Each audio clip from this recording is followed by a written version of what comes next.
En Martinique, il y a d'un côté ce record, celui du taux d'incidence qui atteint les 1200 cas pour 100 000 habitants. C'est 5 fois plus que la moyenne nationale.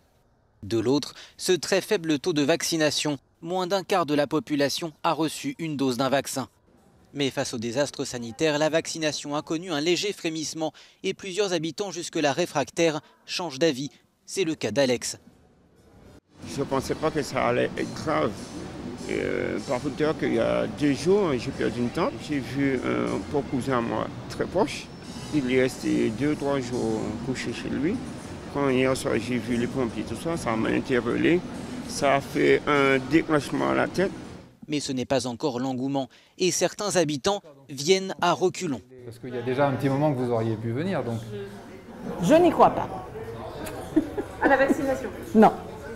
Mais vous êtes venu vous faire vacciner, alors pourquoi? Quand même. Ben parce que j'ai 2 enfants qui ont en ce moment la maladie. Donc, vu mon âge, je me dis bon. Mais le retard accumulé par la Martinique est tel que le rythme de vaccination actuel ne sera sans doute pas suffisant pour améliorer la situation sanitaire à plus long terme.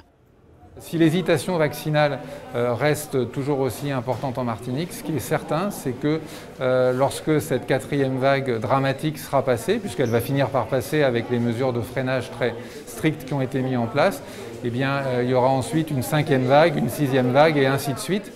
Pour les professionnels de santé spécialisés dans les maladies infectieuses, c'est donc une course de longue haleine qui s'engage pour convaincre une population méfiante vis-à-vis de la métropole et pour lutter contre les fausses informations qui circulent.